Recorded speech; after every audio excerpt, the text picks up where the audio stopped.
TL Travelers, and welcome back to the TL Travel YouTube channel.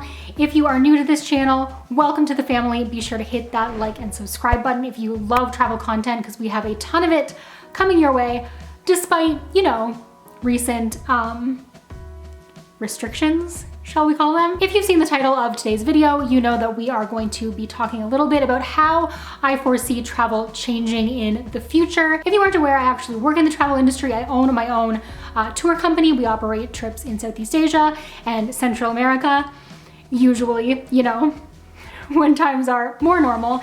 And I also receive a ton of emails daily from our partners, airlines, hotels, resorts, all of those things, giving us little updates on how things are changing and what their future looks like, or what they plan for it to look like. With that said though, when I take a look at all of these emails side by side, read them back to back, even tour operators and airlines and hotels within the same country seem to have fairly conflicting ideas of how things are going to play out. So I do just want to go on record as saying that this video certainly isn't the end all be all of how travel is going to change in the future, but I did just want to give you guys my input based on what I've read and what I have heard in how I think that the feel and vibe of travel is going to change in the future, and some considerations that you are going to need to be making as a traveler. So first and foremost, let's just talk about where you are going to be able to go.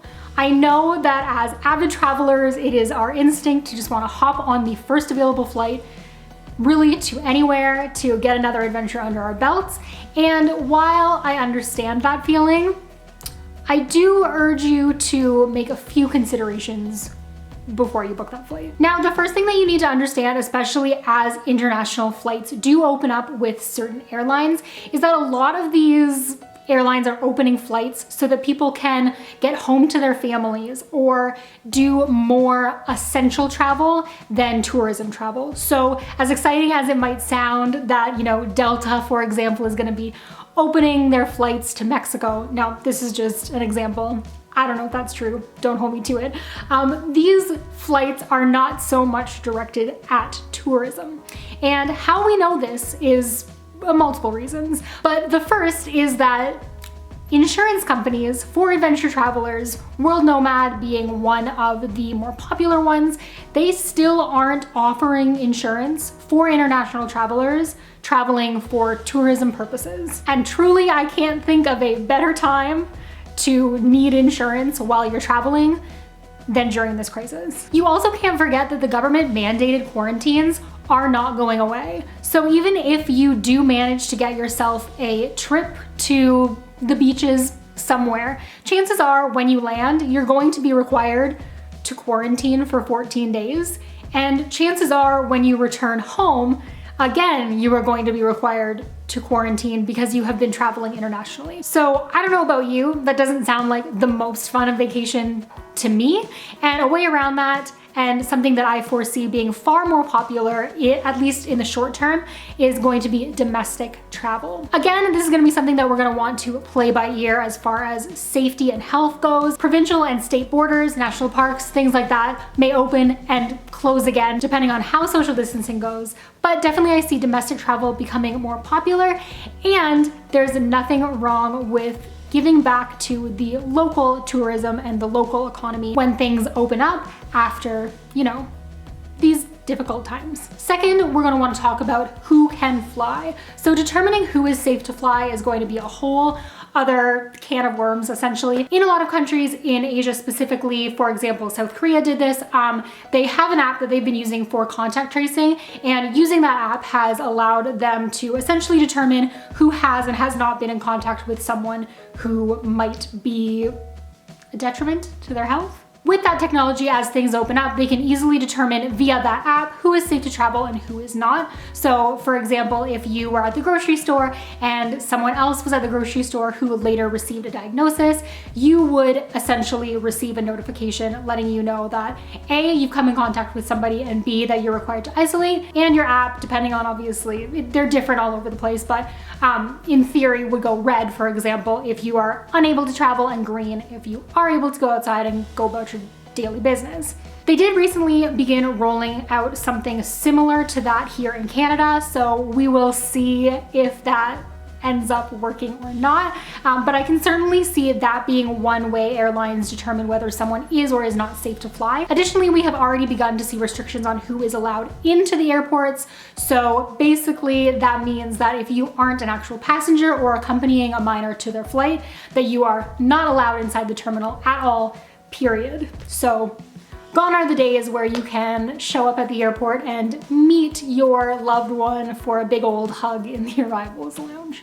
Third, when we are talking about being at the gate and changes that we will see there, obviously, in addition to things like plexiglass barriers that we're already seeing at grocery stores and department stores all over the place, we are talking about contactless check-ins. So again, the introduction of technology like facial recognition versus actual like ID scans, and then obviously pre-border temperature screenings that again, we've already seen happening right now. Fourth, when you land at your destination, in addition to the pre-boarding screenings that you will have received probably at check-in and at your gate and maybe even on the airplane, you are looking at additional screenings when you land in your destination, because again, any country, if they are allowing people to come in, are going to reserve the right to turn you away if they don't deem you healthy or safe to be there. But we are also seeing the introduction of mandatory blood tests screenings on arrival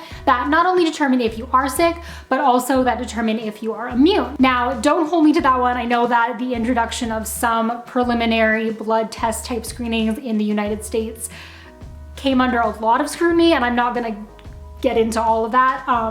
But as of filming this, it didn't seem to be the way of the future. But we are seeing that in a lot of other countries outside of North America. So just because it doesn't happen here, doesn't mean that you won't be submitted to it there.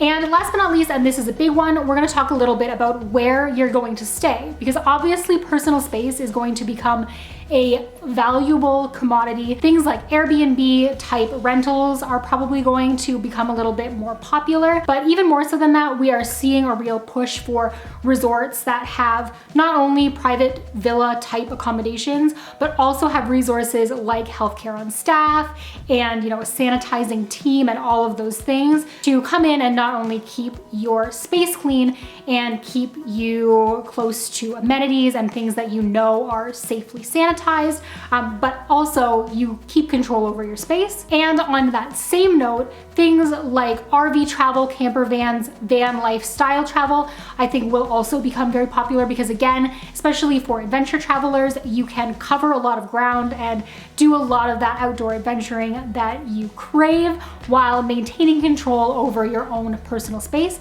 and a personal space that you can bring with you. So you don't really have to like transfer from one hotel to another, to another, to another, so on and so forth. So that's gonna be it for me for today and my take on how I foresee travel changing in the future. If you would like to input in any way, feel free to leave it in the comments below. And again, just keep in mind that this is my own personal opinion. And again, with contradictions coming in left, right, and center and changes every single day, you know, this is just my own personal opinion. I would love to hear yours. And until I see you guys in my next video, stay great, stay safe, and stay home.